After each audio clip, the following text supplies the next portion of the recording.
आपका नमाज तोड़ने तो परवाह नहीं।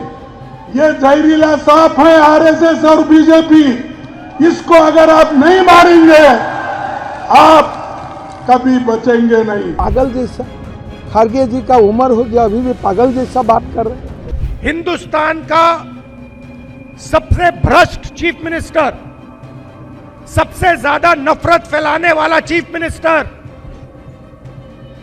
सबसे ज्यादा उल्टी सीधी बात करने वाला चीफ मिनिस्टर असम का चीफ मिनिस्टर है। पवन खेड़ा को पेड़ा बना दूंगा, ये बात भी थी।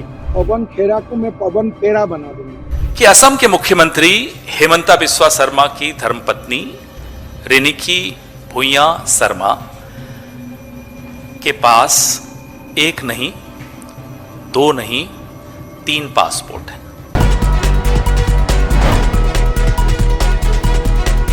दोस्तों नमस्कार, मैं संजय मग्गू और मौजूद हैं देश रोजाना के डिजिटल मीडिया मंच पर।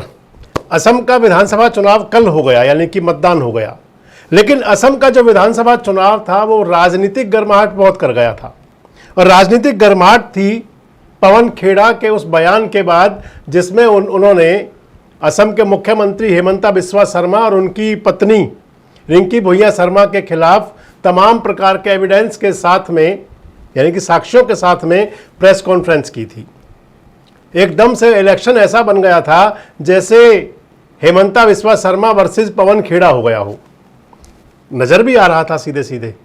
जितनी असम के मुख्यमंत्री जितने एकदम से गर्म हो गए थे, उनका मिजाज एकदम से सख्त हो गया था। पवन खेड़ा को लेकर के तमाम बातें कह रहे थे, पवन खेड़ा को पेड़ा बना दूंगा, ये बात भी थी।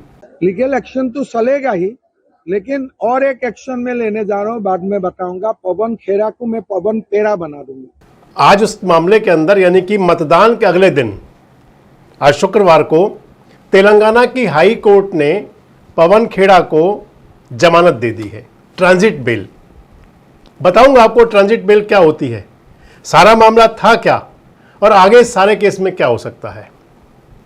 दरअसल असम विधानसभा चुनाव को लेकर के जब चुनाव शुरू हुआ था, हालांकि अब परिणाम बताएगा कि चुनाव के अंदर हुआ क्या, लेकिन जिस प्रकार से बम्पर वहां पर मतदान हुआ है वो किसी न किसी पार्टी के लिए तो खतरे की बड़ी घंटी बन सकता है। लगभग 83% के आसपास वहां पर वोटिंग हुई असम के अंदर। और असम के चुनाव से लगभग 4 दिन पहले, यानी कि चुनाव प्रचार खत्म होने से 2 दिन पहले और मतदान से 4 दिन पहले, कांग्रेस के नेता पवन खेड़ा और गोगोई ने एक प्रेस वार्ता की थी, कांग्रेस के नेता असम के, और वो तमाम साक्ष्य लेकर के आए थे। उसके अंदर, यानी कि उस प्रेस वार्ता में पवन खेड़ा ने बहुत बड़े संगीन आरोप लगाए थे असम के मुख्यमंत्री हेमंता बिस्वा शर्मा, उनकी पत्नी रिंकी भुइयां शर्मा और हेमंता बिस्वा शर्मा के परिवार पर। आरोप थे कि रिंकी भुइयां शर्मा, उनके 3 पासपोर्ट बने हुए हैं और तमाम आरोप थे। सारी बात बताऊंगा आरोप भी क्या क्या थे। जब प्रेस कॉन्फ्रेंस की पवन खेड़ा ने और उसके बाद में असम की पुलिस ने एफआईआर दर्ज की रिंकी भुइयां शर्मा की शिकायत पर 14 धाराओं के अंदर। हालांकि वो मानहानि का मामला था, सीधे सिविल कोर्ट में भी जा सकते थे, लेकिन उन्होंने उसको क्रिमिनल मानहानि बनाते हुए एफआईआर दर्ज की। एकदम से पुलिस एक्शन में आ गई, असम की पुलिस भी और दिल्ली की पुलिस भी। दिल्ली के अंदर पवन खेड़ा के निवास पर पहुंच गई छापेमारी करने के लिए। पवन खेड़ा वहां से पहुंच गए तेलंगाना। दरअसल हैदराबाद के हैं पवन खेड़ा, उनकी पत्नी हैदराबाद में ही रहती हैं। जब पवन खेड़ा तेलंगाना में पहुंच गए तो फिर सियासत और तेज हो गई। पवन खेड़ा ने तेलंगाना के अंदर जा करके अपनी एंटी सेपरेटरी बेल, ट्रांजिट बेल के लिए अपील दायर की। तो पहले आपको बता दूं कि ट्रांजिट बेल आखिर होती क्या है, लीगल भाषा में ट्रांजिट बेल को क्या कहा जाता है और किस हालात में ट्रांजिट बेल लगाई जाती है, किस हालात में अदालत ट्रांजिट बेल देती है। दरअसल ट्रांजिट बेल यानी कि ट्रांजिट अग्रिम जमानत एक प्रकार की अस्थायी कानूनी सुरक्षा होती है जो किसी दूसरे राज्य में अगर केस दर्ज हुआ हो और किसी दूसरे राज्य में मांगी जा सकती है। मान लीजिए कि जिसके खिलाफ एफआईआर दर्ज हुई हो और उसको लगता हो कि पुलिस उसको बेवजह परेशान कर सकती है, गिरफ्तार कर सकती है, तो गिरफ्तारी से बचने के लिए किसी अन्य राज्य के हाई कोर्ट पे चला जाता है वो। इस दौरान जो दूसरी हाई कोर्ट हुआ करती है वो उनको ट्रांजिट बेल दे देती है ताकि वो अपनी नियमित जमानत प्रक्रिया पूरी कर सके। जब ये सारा मामला गया तेलंगाना की अदालत के अंदर तो वहां पर भी फुल सियासत थी। कांग्रेस की तरफ से यानी कि पवन खेड़ा की तरफ से अभिषेक मनु सिंघवी वहां पर पेश हुए थे और असम सरकार की तरफ से एजी साहब पेश हुए थे। इस अदालत के बीच में जब रखा गया था मामला तो 3 तर्क रखे थे। 3 तर्क असम सरकार की तरफ से कहा गया था कि पवन खेड़ा तेलंगाना के निवासी नहीं है बल्कि वे दिल्ली के हजरत निजामुद्दीन के रहने वाले हैं। दूसरी बात कही गई थी कि पवन खेड़ा असम में जाकर के जमानत क्यों नहीं लेते और तीसरी बात कहा गया था कि आखिर वो असम से भाग क्यों रहे हैं। अभिषेक मनु सिंघवी ने अदालत को कहा कि ये जो सारा मामला है पूरी तरह सियासी है और कहा गया था कि अनावश्यक रूप से एक मानहानि के मामले को इतना बड़ा आपराधिक मामला बनाया जा रहा है। आपको बता दें कि जब कांग्रेस पार्टी की तरफ से प्रेस कॉन्फ्रेंस हुई थी, इधर राहुल गांधी लगातार बहुत तेज हमले कर रहे थे। राहुल गांधी असम के अंदर हेमंत बिस्वा शर्मा को तमाम बातें भ्रष्टाचारी से लेकर के और सारी बातें कर रहे थे और कांग्रेस की तरफ से जो प्रचार था बड़ा आक्रामक दौर में पहुंच गया था। असम के अंदर ही थे कांग्रेस के राष्ट्रीय अध्यक्ष मल्लिकार्जुन खड़गे, जिसको लेकर के भारतीय जनता पार्टी ने तीखी आलोचना की। एक बार सुनिए अंदाज था जो मल्लिकार्जुन खड़गे का। यहाँ पर बहुत से मुसलमान और हिंदू भाई भी बैठे हैं।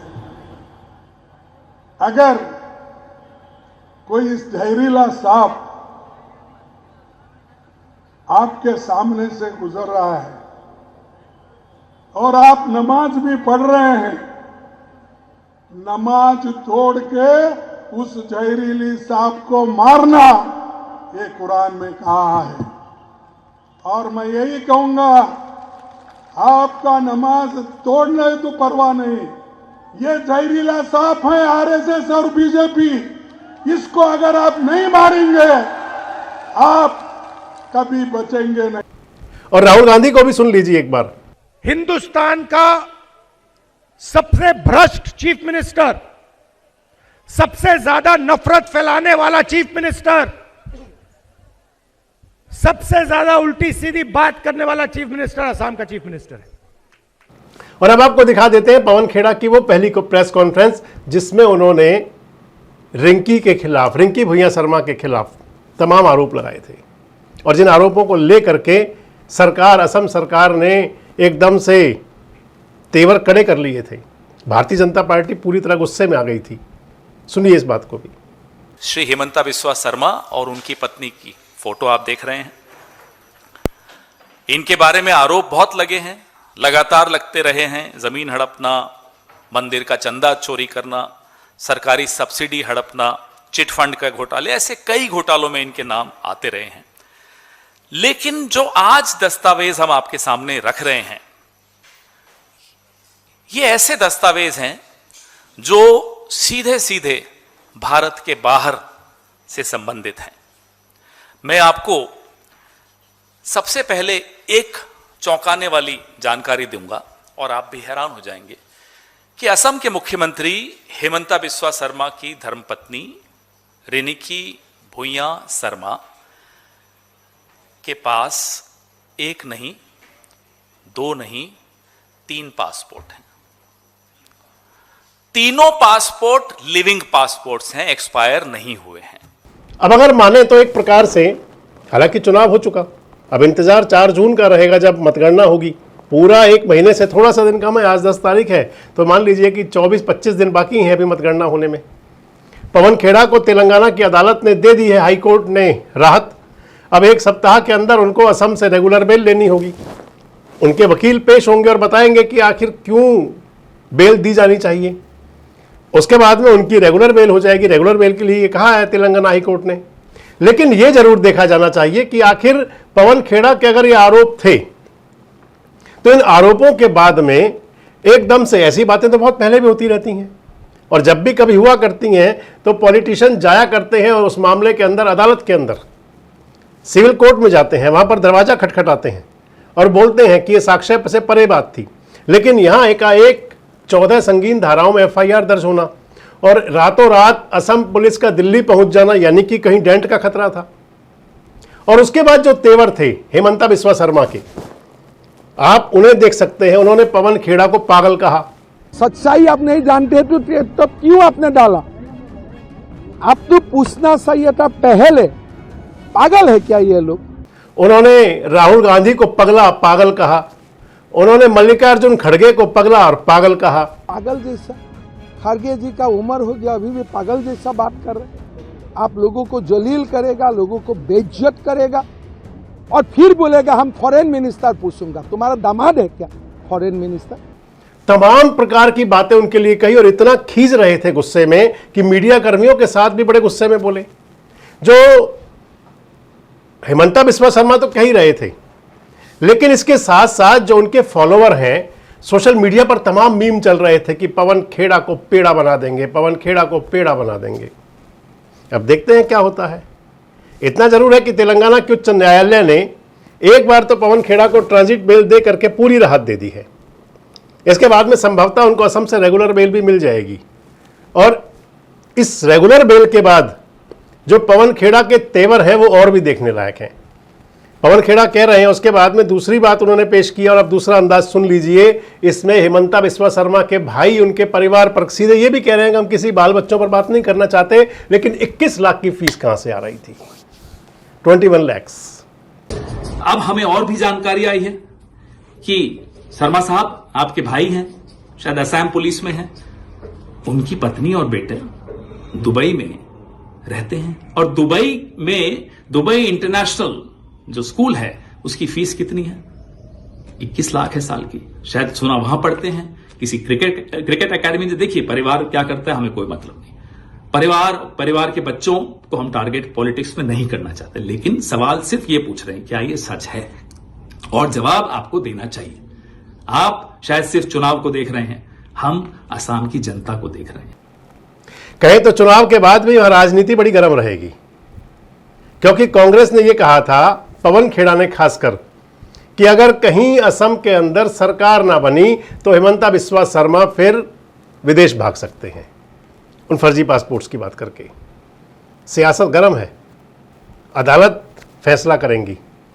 क्या लगता है आपको कितना बड़ा पेड़ा बनेगा पवन खेड़ा का? कमेंट बॉक्स में जरूर बताएं। जुड़े रहें हमारे साथ, देखते रहें देश रोजाना। हमारे साथ जुड़े रहने के लिए सब्सक्राइब करें देश रोजाना के YouTube चैनल को और नई वीडियो की नोटिफिकेशन पाने के लिए बेल आइकन जरूर दबाएं। अगर आप ये वीडियो Facebook या Instagram पर देख रहे हैं तो पेज को लाइक और फॉलो जरूर करें और ज्यादा से ज्यादा शेयर करें।